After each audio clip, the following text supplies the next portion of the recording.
It's back, and it's one of our favorite times of the year. It's the kickoff to 12 days of grilling with the Minnesota Beef Council. Latin cuisine expert chef Amalia Moreno-Damgaard is at the grill making grilled brisket with birria sauce. Amalia, this it's so looks great to see incredible. Thank you so much for having me. Oh my gosh, this is what I want. I like birria. I just like I like the sauciness. I like the flavors, just so good. Yes. And what a spread. It's such a colorful table And here. we're making birria on a very hot day. Look how warm outside, everyone. Imagine okay. that. All right, what kind of, what is this here? So What the piece start of meat? this is going to be the beef, of course, and you can make this with any tough cut. And Okay. usually that's the original recipe. That can be flank steak. This is going to be brisket. I've also tried it with tri-tip. You can also use short rib. You can use any meat that you can shred that requires long cooking. So two cooking techniques today. We are going to sear the meat after we season it, and then we're going to braise it. Okay. The seasoning is going to be a dry rub, and I am going to be very generous because a lot of this is going to fall off during the searing. So this is garlic powder and onion powder, and also salt and plenty of pepper. And then we repeat this on the other side, again, very generously. And this is a well marbled piece of beef, meaning that it has quite a bit of fat, but that will melt during the searing. Here's the salt on the other side. It should shred very easily. It requires long cooking because it's a tough piece of meat. Okay. So ideally you want to do this half hour before, and you want to rub it really well Really in there. get it in there. And before you grill it, just take a little bit of canola oil or even olive oil, rub it on both sides. Does that just give it that char on the outside? Yes, and so it doesn't stick to the grill, although Okay. the grill is already seasoned, meaning the grates have already been coated with oil. And this is preheated, so it goes in there for a good Slap it 7 on minutes per side.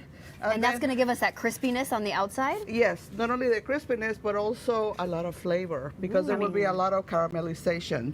The next step, after it's grilled, it will come out of the grill looking like this, and it will go into a broth. And that will be made of beef stock and bay leaf. And then it's going to be actually shredded after that, after it's been braised. And braising basically means cooking in a liquid for a long time. And a long time can be, depending on the size of the cut, you can see how easily it just shreds. right up. That's beautiful. Anywhere between 2 to 2.5 hours. Other cuts that are less tough can be an hour and a half or so. So every cut requires a little bit of different cooking time, depending on how big depending it on the is size. and depending on how tough it is. I feel like birria, you might order something birria tacos, birria, anything out at a restaurant, and you're like, oh, this is just my restaurant pick, right? But you're showing how easy it is to make it home. It is very easy. It just takes, you can take it in steps. You can do this and then leave it for the next day. And then you can make the sauce on the side as well. Okay. Everything is going to be cooked on the griddle, and this is a dry griddle. Look, these are onions. These are wow. Mexican onions in a combination of green onions. So you're just going to char those on the griddle. Yes, dry griddle. These are Okay. tomatoes, Roma tomatoes. Okay. Everything is so fresh. And then garlic there as well. And of course, we're picking up a lot of flavor there with the charring. This is garlic. Okay, so onions, tomatoes, garlic. Yes. Is that it? No, there's A few more. more seasonings? So because I have the onions there with the long stems, I like to take the scissors and kind of break through things Be a little here, better on the blender there. very quickly. The next thing we're going to do is we're going to add a variety of dry chili peppers. And look, what I have done here is I have removed the seeds and the stems, and I have toasted them again on a dry griddle. Again, this is to give flavor. The peppers are over there. The round pepper is a cascabel. and then there is a morita. The ancho is the whiter, and the guajillo is the long reddish pepper. Those peppers are anywhere between mild to medium hot. Depending on your spice-o-meter. Yes, absolutely. For me, they're mild because once like once you combine them with the meat, they'll become milder. Right. together. And you don't So- want that heat to overpower. Right, right. And I like to weigh them down when they are toasting like this at, say, low medium heat, because if they start smoking, you're burning them. And you don't want that to happen. okay. So you want to do that slowly and Okay. carefully. After you do this, you soak them in a little stock from the Oh. braising liquid. We're going to throw it all in there. And then we're going to come here and combine that with some spices, a tad of vinegar, Just a titch there. little Some bit beef of stock. stock from here or from the braising meat. We're going to add some cumin and some thyme. And then you just blend that up. Now, you were telling us before, it does take a little bit for it to get to thin out. So give it time. You want it Yes. to be thin and not have lumps. Absolutely, and that was cloves. So again, it's cumin, thyme, and cloves, and then you can adjust as you go. Then after that, you want to blend the sauce. And what's nice is you could be doing this while the searing is going on before just combining it all together.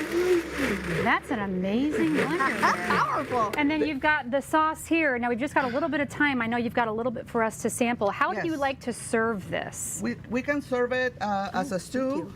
It's very saucy, as you can see here. It looks so good. And it's absolutely delicious. All the spices and all the peppers afford a lot of flavor.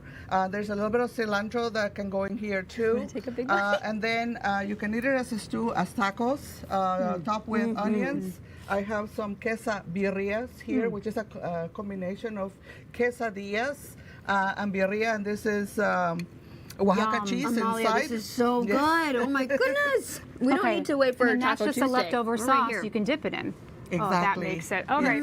Amalia, all right, get the brisket So going this weekend. flavorful. I love that. Thank That's so you. good. I can make it at home. I never think It's I easy. can. Now we know. Anyone can make it at home. All right, thank you, Amalia. We appreciate you being here. Thank you for having me. Thank you so much. We've got Amalia's recipe posted on our website, twincitieslive.com. And a big thanks to the Minnesota Beef Council for presenting our 12 days of grilling. Coming up tomorrow on Twin Cities Live, we are getting some grilling tips from celebrity chef and absolute master on the grill. I'm excited for this. Yia Vang is going to be here. He's going to teach us how to make banh mi sandwiches with pork tenderloin. You're going to tune in right here for day 2 of our 12-day series. Can't wait for that.